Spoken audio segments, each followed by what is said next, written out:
இயேசு நல்லவர். விடுதலை செபத்தில் இந்த நாளில் உங்களோடு பேசுவதற்கு தேவன் கொடுத்த கிருபைக்காக நான் நன்றி செலுத்துகிறேன். இந்த நாளில் கூட கர்த்தர் நம்மளோடு பேச வேண்டிய ஒரு வார்த்தை லூக்கா 5ஆம் அதிகாரம் வசனம் 6. அந்தபடியே அவர்கள் செய்து தங்கள் வலை கிழிந்து போகத்தக்கதாக மிகுதியான மீன்களை பிடித்தார்கள். தங்கள் வலை கிழிந்து போகத்தக்கதான மிகுதியான மீன்களை பிடித்தார்கள். நம்ம அந்த வசனத்துல பார்க்கும்போது, அந்த அதிகாரத்துல 2வது வசனத்திலிருந்து 7வது வசனம் வரைக்கும் நம்ம பார்க்கும்போது, அவங்க கடற்கரையில 2 படகு நிக்குது. அதை மீன் பிடிக்க போனவங்க வலைய மாத்திரம் என்ன செய்யறாங்க, அலசிட்டு இருக்காங்க. மீன் பிடிக்கல, வலைய மாத்திரம் என்ன செய்யறாங்க, அலசிட்டு இருக்காங்க. அந்த நேரத்துல திரளான ஜனங்கள் ஏசப்பாடைய போதத்தை கேட்க அங்க வந்திருக்கிறாங்க.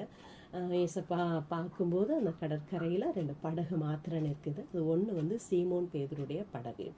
அப்போ ஏசப்பா சீமோன் பேதுருட்ட சொல்கிறாரு, அந்த படகை அக்கறையிலேருந்து சற்று தள்ளி வை, நான் உட்காந்து அதில் பேசணும், போதகம் பண்ணணும்னு சொல்லும்போது அதன்படியே சீமோன் பேதுரு செய்கிறாரு. அந்த படகுல அமர்ந்து ஏசப்பா என்ன செய்கிறாரு, ஜனங்களுக்கு போதகம் பண்ணி முடிச்சிட்டு சீமோனை பார்த்து சொல்றாரு, நீ போய் உன் வலைய ஆழத்துல கொண்டு போய் போடுன்னு, அப்ப மீன்களை பிடிக்கலாம் அப்படின்னு சொல்றாரு. அதுக்கு சீமோன் பேதுரு சொல்றாரு, ஐயரே, முழுதும் நான் கஷ்டப்பட்டுட்டேன், எனக்கு ஒண்ணுமே ஆகப்படல.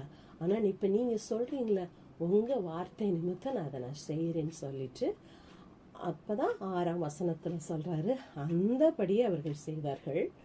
வலை கிழிந்து போக்கத்தக்கதான மிகுதான மீன்களை பிடித்தார்கள். நம்ம அந்த வசனத்துல இருந்து ஏசப்பா நம்மளோட என்ன பேச விரும்புகிறாருன்னா, அந்த படகுல ஏசப்பா அமரணும். ஆனா அந்த படகுல ஏசப்பா அமர முடியாதபடி ஒரு சூழ்நிலை காணப்படுது.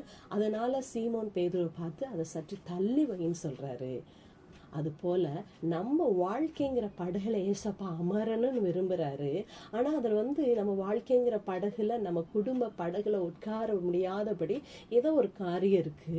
அதை இந்த நாள்ல நம்ம கிட்ட இருந்து ஏசப்பா என்ன செய்யறாரு, அதை தள்ளி வைன்னு சொல்றாரு.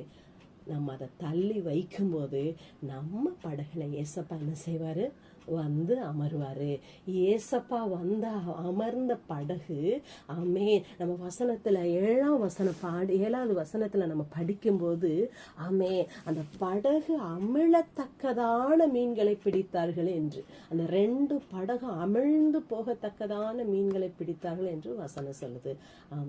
ஏசப்பா நம்ம வாழ்க்கையில நம்ம படகுல இருக்கும்போது, நம்ம ரொம்ப நீண்ட நாளா, வருஷ கணக்காய், ரொம்ப நாளாய் நம்ம ஜோமன் இருப்போம். இல்லை, இது அவ்வளவுதான், இனிமே நடக்காது, இது அவ்வளவுதான் அப்படின்னு சொல்ற காரியங்களை கூட நீ தள்ளி வை.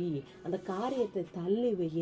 எவ்வளோ நாள் நடக்காத காரியத்தை ஏசப்பா அந்த நாள்ல உன் வாழ்க்கையில என்ன செய்வாரு, நடத்துவாரு.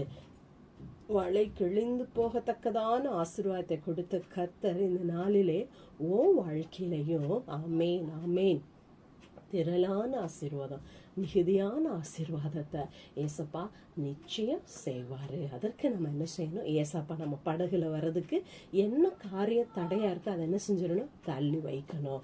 அப்படியே நம்ம கண்களை மூடி சோமனுமா, ஸ்தோத்திரமாப்பா, அந்த நாளுக்காய் ஸ்தோத்திரம். எங்க படகுல நீங்க அமர முடியாதபடி இருக்கிற எல்லா காரியங்களையும் இந்த நாளை நாங்கள் தள்ளி வைக்கிறோம்.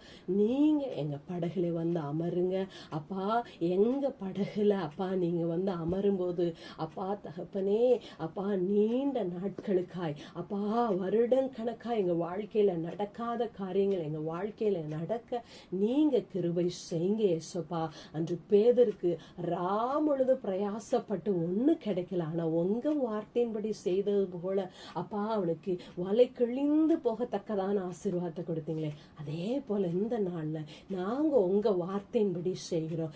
எங்க குடும்பத்தையும் திரளாய் மிகுதியாய் எங்களை ஆசீர்வதிக்கும்படியாய் ஜெபிக்கிறோம். தாழ்த்தி உங்க கரத்துல ஒப்பு கொடுக்கிறோம். இயேசுவின் மூலம் ஜெபங்களும் நல்ல பிதாவே, ஆமென்.